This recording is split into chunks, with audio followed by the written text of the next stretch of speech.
আসসালামু আলাইকুম। প্রিয় দর্শক, আপনাদের সকলকে আমন্ত্রণ জানাচ্ছি। শুভেচ্ছা নেবেন। অনেকেই আমার কাছে জানতে চাচ্ছিলেন যে বর্তমানে বাংলাদেশে যে একটা অনিশ্চিত অবস্থা বিরাজ করছে, বিশেষ করে নির্বাচন হবে কি হবে না, তারেক রহমান আসার পরে দেশের সিনারিও অন্তত দৃশ্য তো অনেকখানি বদলে গেছে। তো সব মিলিয়ে সেনাবাহিনীর ভূমিকাটা এই মুহূর্তে কি, তো সেটা নিয়ে কিছু ইনফরমেশন আমি কালেক্ট করেছি। তো সেটা নিয়ে আমি কথা বলবো। তার আগে আমি একটু ডক্টর ইউনূসের ম্যাজিক নিয়ে কথা বলতে চাই। আপনাদের নিশ্চয়ই মনে আছে যে ডক্টর ইউনূস যখন গত বছরের 5ই অগস্ট এই রেজিম চেঞ্জের পরে 8ই অগস্ট যখন ক্ষমতা নিল, তখন তার যারা সমর্থক ছিল তারা মানে উঠতে বসতে ইউনূস ম্যাজিকের কথা বলতো আর কি, এবং সবাই বলতো ভাই লোকটার একটু থামান। সে মানে এত ফেরেস্তা লেভেলের, এবং বাংলাদেশের জন্য একটা অসাধারণ মানুষ। মানে বাংলাদেশের ফ্যাসিস্ট সরকার চলে গেছে, এবার আমরা বেস্ট পার্সনকে নিয়ে আসছি, সে আবার শান্তিতে নোবেল পাইছে, এবং শান্তিতে নোবেল পাইলে কি হয় এটা এখন পৃথিবীতে খুব আলোচনা হচ্ছে। মানে যদি দেখেন যে কোনো দেশে কাউকে শান্তিতে নোবেল দেওয়া হয়েছে, তাহলে বুঝবেন যে ওই দেশের খবর হয়ে গেছে। এবং 3 শান্তি বা কাকির কথা বলা হচ্ছে। একটা হলো যে মিয়ানমারের অং সান সুচি, তারপরে আমাদের ডক্টর ইউনূস, আবার ভেনিজুয়েলার মাচাদো। এই 3 শান্তি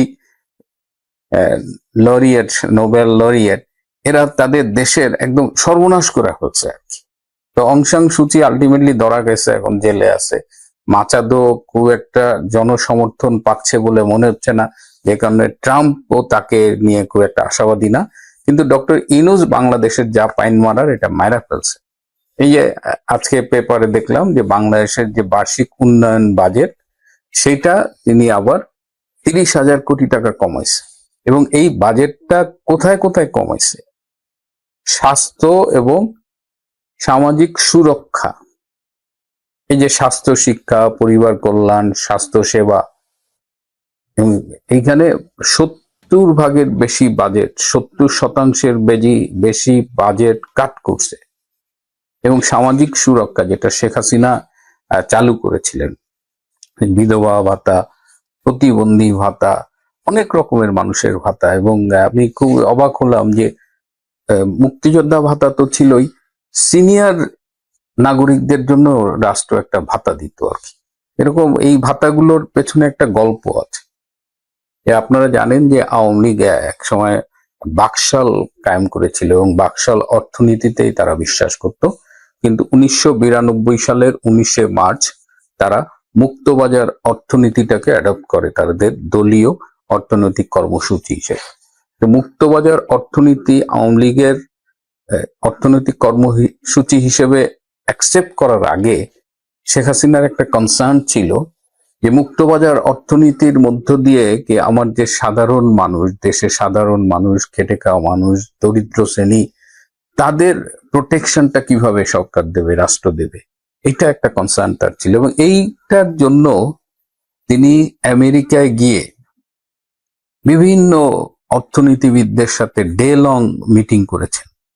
বাঙালি অর্থনীতিবিদ ছিল, আবার অন্য দেশের অর্থনীতিবিদ ছিল। তার একটাই কনসার্ন ছিল যে মুক্তবাজার অর্থনীতির মধ্যে দরিদ্র জনগোষ্ঠীর স্বার্থ কিভাবে সুরক্ষা করা যায়। এবং সেখান থেকেই তিনি বেসিক্যালি সোশ্যাল ওয়েলফেয়ার স্টেটের কনসেপ্টটা তিনি পেয়েছিলেন। এবং তার এই যে বিশেষ করে যে 2009 থেকে যে 3 টার্মে তিনি ক্ষমতায় থাকলেন, 96 থেকে 2001-এও আমরা দেখেছি, এই সময় কিন্তু ব্যাপকভাবে সামাজিক সুরক্ষা প্রদান করা হয়েছিল, এবং এত এত ভাতা দেওয়া হয়েছিল। এবং সেই ভাতাগুলো এখন ডক্টর ইউনূসের টার্গেটে পড়েছে।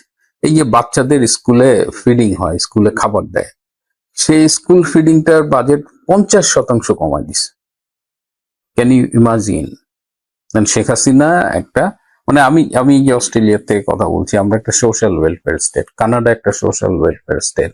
আমাদের এখানে একটা পর্যায় পর্যন্ত সরকারি শিক্ষা ব্যবস্থায় কোনো পয়সা দেওয়া লাগে না, আমাদের স্বাস্থ্য সেবার জন্য আমাদের কোনো পয়সা দেওয়া লাগে না, আমরা ওষুধ কিনি, এটা একটা সাবসিডাইজড রেটে কিনি। আবার যখন সিনিয়র হয়ে যাই আমরা, 67 এজ বা প্লাস, বা যারা এই সরকারি সহায়তায় চলে, টোলে চলে, তাদের ব্যাপক সামাজিক সুরক্ষা থাকে।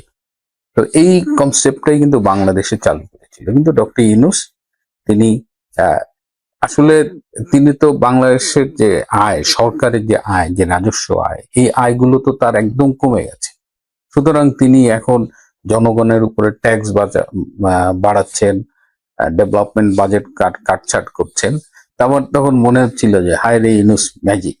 যাই হোক, সেনাবাহিনীর কথা একটু ফিরে আসি। সেনাবাহিনীর মধ্যে এই মুহূর্তে একটা চাপা ক্ষোভ বিরাজমান।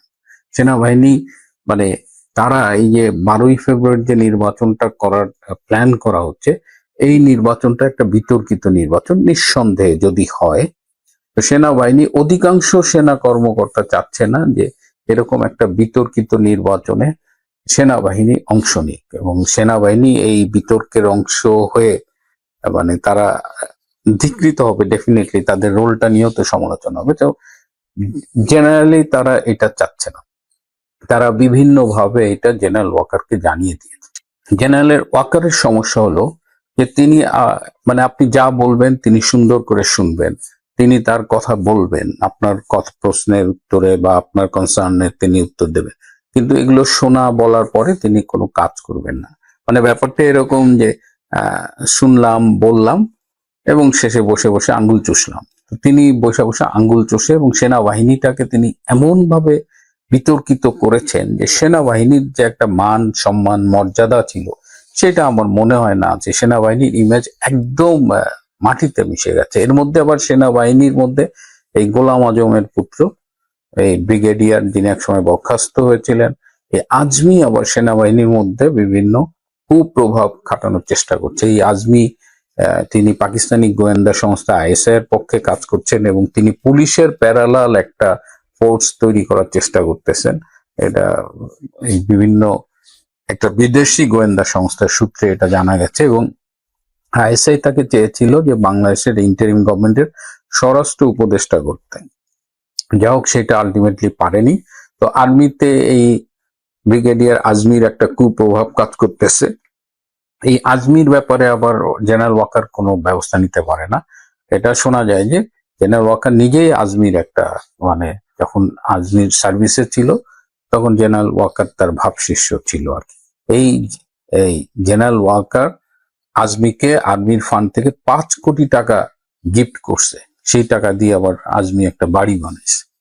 আমি আপনাদের এই কথা আগেই বলেছি। তো সেই আর্মিতে একটা ক্ষোভ, এবং আর্মি আরো একটা বিষয়ে কথা বলছে যে তারা এই যে নির্বাচনকে সামনে রেখে একটা যৌথ অভিযান চালু করা হবে। তারা চাচ্ছে যে এই যৌথ অভিযান যদি করা হয় তাহলে এটা একদম দলমত নিরপেক্ষ ভাবে করতে হবে, সন্ত্রাসী ধরার জন্য, অস্ত্র উদ্ধারের জন্য। কিন্তু এখন পর্যন্ত আমরা দেখতেছি সরকার যাই করে একটাই তাদের উদ্দেশ্য হলো যে আওয়ামী লীগকে টার্গেট করতে।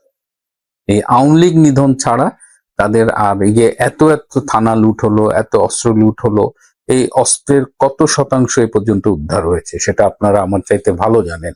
তো সেনাবাহিনীতে এই যৌথ অভিযান, নির্বাচনে তাদের কি ভূমিকা হবে সেটা নিয়েও তারা খুব একটা অনিশ্চয়তার মধ্যে আছে যে নির্বাচনে তাদের কোনো হিডেন এজেন্ডার জন্য কাজে লাগানো হবে কিনা, হ্যাঁ, তারা কারো স্বার্থে ব্যবহৃত হবে কিনা, এটা নিয়েও কিন্তু তারা খুব আনসার্টেইন একটা সিচুয়েশনের মধ্যে আছে। আর্মিতে এমন যেটা হয়েছে যে আর্মিতে কেউ আর স্বতঃস্ফূর্ত ভাবে কাজ করে না। জাস্ট এই মিড লেভেল ব্রিগেডিয়ার, কর্নেল, এরা জাস্ট কাজ করে, কথা টথা বলে না, কে আবার কোথা থেকে কি শুনবে, কি বলবে, মানে এরকম একটা ভীতি কাজ করতেছে পুরো সেনাবাহিনীতে। সব মিলিয়ে এই মুহূর্তে ক্যান্টনমেন্ট গুলোতে একটা একটু দম বন্ধ করা অবস্থা বলা যায় আর কি। চাপা ক্ষোভ বিরাজ করছে। তারা এই আর বাইরে থাকতে চাচ্ছে না, এটা আপনারা জানেন। তারা ব্যারাকে ফিরে এসে তাদের পেশাদারিত্বের সাথে দায়িত্ব পালন করতে চাচ্ছে। কিন্তু এই সব কিছুর পথে প্রধান বাধা হলো জেনারেল ওয়াকার খান। জেনারেল ওয়াকার খান, তার একটা হিডেন এজেন্ডা আছে। তিনি আর্মিকে দিয়ে একটা পলিটিক্যাল উদ্দেশ্য বাস্তবায়ন করতে চান, এবং যদি নির্বাচন হয় জেনারেল ওয়াকার খানের আর্মির ভূমিকা জামাতের পক্ষে হবে কিনা এটা নিয়েও কিন্তু একটা সংশয় আছে। এখন দেখা যাক যে নির্বাচন আদৌ হয় কিনা। প্রিয় দর্শক, গত বছরের আগস্ট মাসে বাংলাদেশের অন্তর্বর্তীকালীন সরকার শপথ নিয়েছে, ঠিক আছে। তার মধ্যে জনাব আসিফ নজরুল স্যার একজন আলোচিত মানুষ। ২৬ লক্ষ হায় আল্লাহ হাই খালেদ খ্যাত আসিফ নজরুল স্যার নিজের নাম গোপন রেখেছেন। এই অভিযোগ এখন সামনে এসছে। নাম এবং পরিচয় সংক্রান্ত গুরুতর আইনগত অসঙ্গতি, একটি প্রশ্নবিদ্ধ শপথ এবং পরবর্তী ঘটনা। অর্থাৎ আসিফ নজরুল স্যারের প্রকৃত নাম হচ্ছে নজরুল ইসলাম। তিনি শপথ নিয়েছেন আসিফ নজরুল নামে। এটি কতটুকু আইনসঙ্গত নাকি আইনের বরখেলাপ, তাঁর কি শপথ গ্রহণ বৈধ না অবৈধ, সেটা নিয়ে কিছু কথা এখন বলবো। ঠিক আছে, আমি সেটা পড়ে শোনাই, আপনারা ধীরে ধীরে শুনবেন, পরিষ্কার হয়ে যাবেন। তিনি যে অবৈধ কাজ করেছেন, বেআইনি কাজ করেছেন, আইনের মানুষ হয়ে, আইন উপদেষ্টা হয়ে, সেটি এখন আপনাদের সামনে উপস্থাপন করছি। উপদেষ্টা আসিফ নজরুলের শপথ গ্রহণ অবৈধ। আচ্ছা, কেন অবৈধ? নাম ও পরিচয় সংক্রান্ত গুরুতর আইনগত অসঙ্গতি, একটি প্রশ্নবিদ্ধ শপথ এবং পরবর্তী ঘটনা। ঠিক আছে, ব্যক্তিটির প্রকৃত এবং দীর্ঘ ব্যবহৃত নাম হচ্ছে নজরুল ইসলাম। এই নজরুল ইসলামই তার বাবা মা রেখেছেন। এই নজরুল ইসলাম নামেই তিনি পড়াশোনা করেছেন। তার সমস্ত সার্টিফিকেটে নজরুল ইসলাম নামটা রয়েছে। এই নামেই তার এসএসসি এইচএসসি সার্টিফিকেট, ঢাকা বিশ্ববিদ্যালয়ের অনার্স ও মাস্টার্স সার্টিফিকেট, ঢাকা বিশ্ববিদ্যালয়ের আইন বিভাগের চাকরির রেকর্ডও একই নাম, income tax certificate, driving licence, সকল সরকারি এবং বেসরকারি নথি দীর্ঘদিন ধরে আসিফ নজরুল নাম না, নজরুল ইসলাম নামেই তিনি পরিচিত। ঠিক আছে, সব জায়গায় এই নামটি রয়েছে। এমন অবস্থায় একজন আইন উপদেষ্টা হিসেবে দায়িত্ব গ্রহণকারী ব্যক্তি নিজেই কিভাবে আইনের ব্যত্যয় ঘটালেন, সেই প্রশ্ন আজ জনমনে জোরালোভাবে উঠেছে। তার নাম, এটা কিন্তু এক ধরনের প্রতারণা, দেশবাসীর সাথে প্রতারণা। আপনার নাম এক, আপনি শপথ নিলেন, শপথ তো নিয়েই যাবে না, প্রশ্নই আসে না। আপনি অন্য সময় তো আসিফ নজরুল সাহেব তো অস্বীকার করতে পারেন যে আমি শপথ নিইনি, আমার নাম হচ্ছে নজরুল ইসলাম। আসিফ নজরুলকে আমি তো চিনি না, কাগজপত্র দেখেন, পেপার্স দেখালে উনি তো শপথ নেননি, উনি তো সমস্ত কিছু থেকে বেঁচে যাবেন। এটা তো জাতির সাথে এক ধরনের প্রতারণা। সেখানে শপথ গ্রহণের সময় তার নাম দেয়া, প্রকৃত নাম যেটি নজরুল ইসলাম নামে তিনি শপথ গ্রহণ করতে পারতেন। ঠিক আছে, এক, শপথ গ্রহণের নামের গুরুতর অসঙ্গতি। শপথ গ্রহণের নামের গুরুতর অসঙ্গতি। 2024 সালের 8 আগস্ট তিনি শপথ গ্রহণ করেন আসিফ নজরুল নামে। চিন্তা করেন, কিন্তু শপথ গ্রহণের ওই দিন পর্যন্ত তার সকল বৈধ সার্টিফিকেট ও সরকারি নথিতে নাম ছিল নজরুল ইসলাম। এটা কোনোদিন সম্ভব না। একজন ব্যক্তি তার বৈধ পরিচয়ের বাইরে অন্য নামে রাষ্ট্রীয় শপথ নিতে পারেন না। এটা আইনগতভাবে যদি কেউ পরিবর্তন করে আগে করতেন, তাহলে তিনি আসিফ নজরুল নামে পরিচয় দিতে পারতেন, শপথ নিতে পারতেন। আচ্ছা, সুতরাং নজরুল ইসলাম কোনোভাবেই আসিফ নজরুল নামে শপথ নিতে পারেন না। এটি শপথের মৌলিক শর্ত লঙ্ঘনের শামিল এবং শপথের বৈধতা নিয়ে প্রশ্ন তোলে। 2, শপথের ত্রুটি ঢাকতে পরবর্তী সময়ে নাম পরিবর্তন, শপথ গ্রহণ যে নিয়ম বহির্ভূত হয়েছে তা অনুধাবন করেই পরবর্তীতে 9 সেপ্টেম্বর, তার শপথটা যে ঠিক হয়নি এটা উনি উপলব্ধি করেছেন পরে, বা কেউ বলেছে তাকে। 9 সেপ্টেম্বর 2024 তারিখে কুমিল্লা শিক্ষা বোর্ডের মাধ্যমে তার নাম পরিবর্তন করে আসিফ নজরুল করা হয় বলে অভিযোগ রয়েছে। এটা কনফার্ম না, অভিযোগ রয়েছে, তবে এটা সার্টিফিকেটটা আছে। তিনি যে কুমিল্লা বোর্ডে নাম পরিবর্তন করেছেন সেই তথ্য সংযুক্ত করা হয়েছে। এটা সংযুক্ত করা হয়েছে, আমি দেখাতে পারবো না। প্রশ্ন হলো, শপথের আগে যেই নাম বৈধ ছিল না, শপথের পরে, এখানেও ঘাপলা আছে, শপথের পরে নাম বদলে কি সেই ত্রুটি বৈধ করা যায়? অর্থাৎ আমি বা আপনি একটা অন্য নামে শপথ নিয়ে ফেলছি, শপথ নেয়ার 2 মাস পরে আমি আবার নাম পরিবর্তন করে শপথ গ্রহণ করেছি যেই নামে, সেটা পরিবর্তন করলাম, এটা কি হয়? হয় না। ঠিক আছে,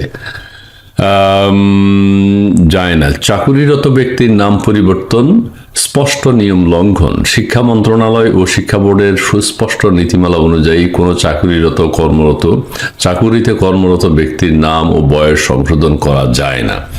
যখনই একটা নামে আপনি ফিক্সড হয়ে যাবেন, ওই নামে চাকরি করবেন, ওই নামে একটা কাজ করবেন, এরপরে নাম আর পরিবর্তন করা যায় না। তারপরও প্রভাব খাটিয়ে নাম পরিবর্তন করা হলে এটি একটি অনিয়ম নয়, এটি শুধু একটি অনিয়ম নয়, সরাসরি অবৈধ কার্যক্রম।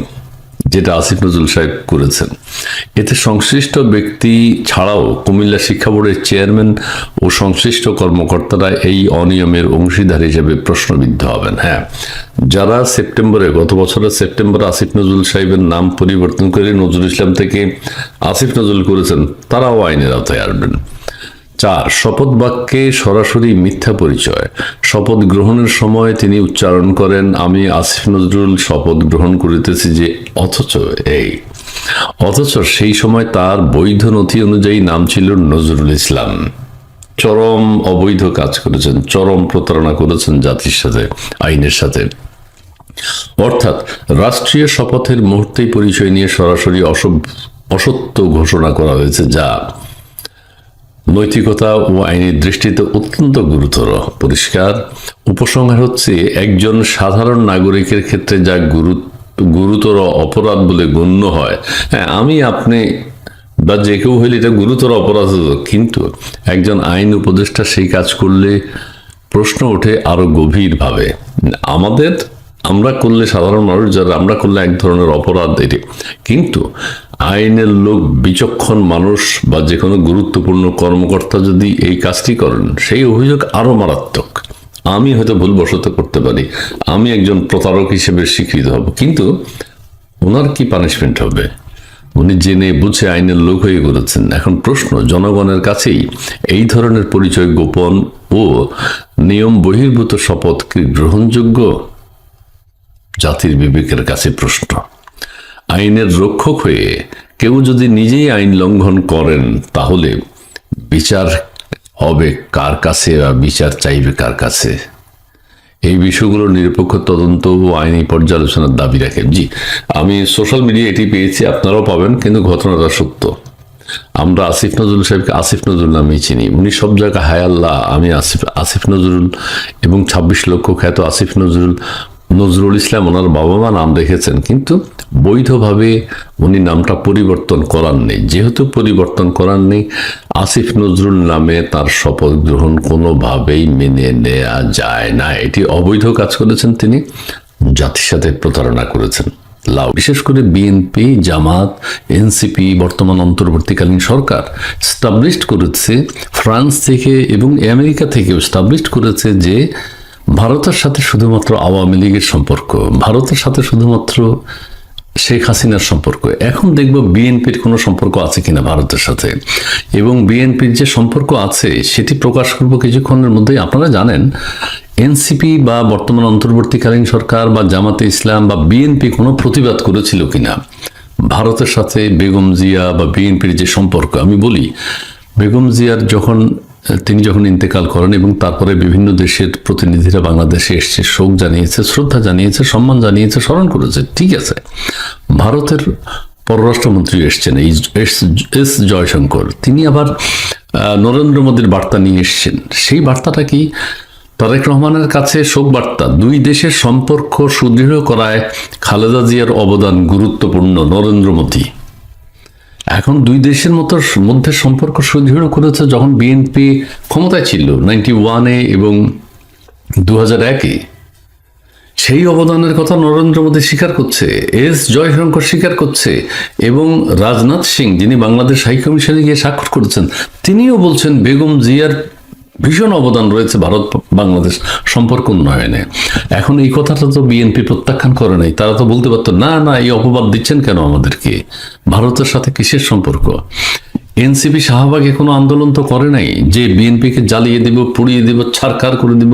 গত 10 বছর 91 এবং 2001-এ তারা ভারতের সাথে সম্পর্ক করেছে। বর্তমান প্রধান উপদেষ্টা তো কোনো কথা বলেন নাই, বিনয়ের সাথে শুনে গেছেন শুধু। তার মানে বিএনপির সাথে ভারতের অনেক সম্পর্ক ছিল, সম্পর্ক থাকাই স্বাভাবিক, কিন্তু আমরা এটা মেনে নিতে পারছি না কেন? কিন্তু বলা হচ্ছে শুধু আওয়ামী লীগের সম্পর্ক। তা আওয়ামী লীগের সম্পর্ক ওই নরেন্দ্র মোদী সাহেব কি বললেন? বেগম খালেদা জিয়ার মৃত্যুতে গভীর শোক প্রকাশ করেছেন ভারতের প্রধানমন্ত্রী নরেন্দ্র মোদী। তিনি বিএনপির ভারপ্রাপ্ত চেয়ারম্যান তারেক রহমানের কাছে পাঠানো এক শোক বার্তায় শোক প্রকাশ করেন। শোক বার্তায় মোদী বলেন, ভারত বাংলাদেশ সম্পর্ক সুদৃঢ় করার ক্ষেত্রে বেগম খালেদা জিয়া গুরুত্বপূর্ণ অবদান রেখে গেছেন। তিনি প্রত্যাশা করেন তারেক রহমানও সেই বেগম খালেদা জিয়ার দেখানো পথে ভারত বাংলাদেশের সম্পর্ক সুদৃঢ় রাখবেন।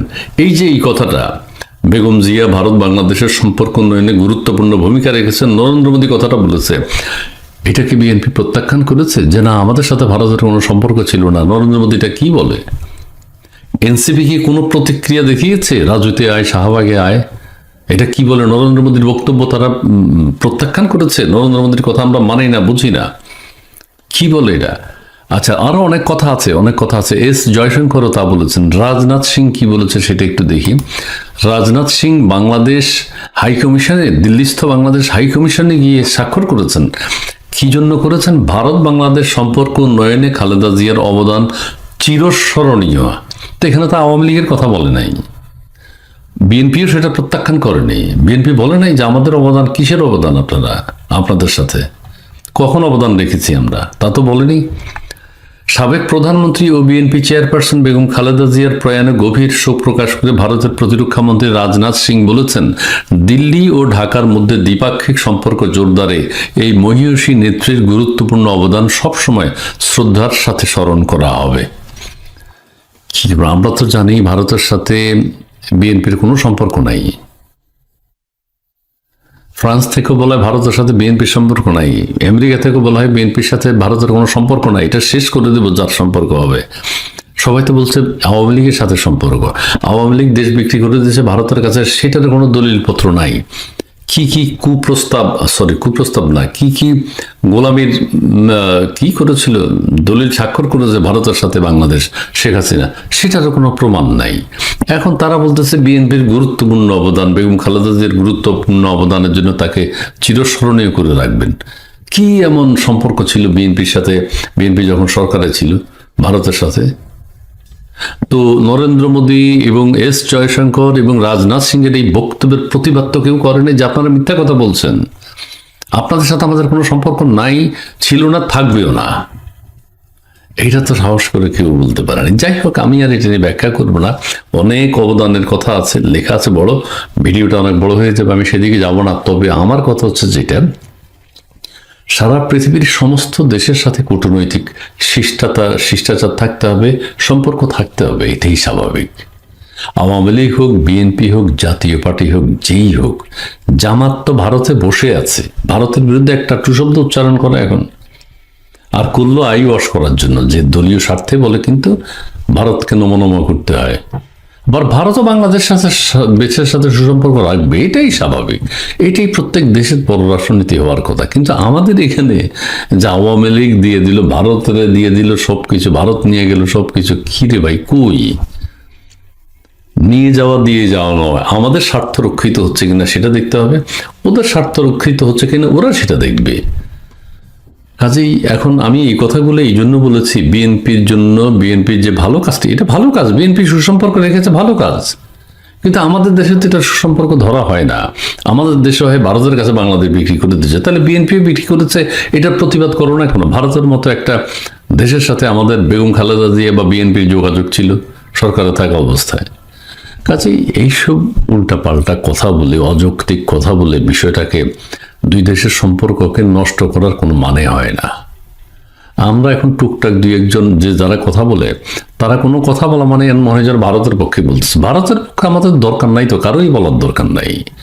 ভারতের পক্ষে বলবো, আমরা বাংলাদেশের পক্ষে বলবো।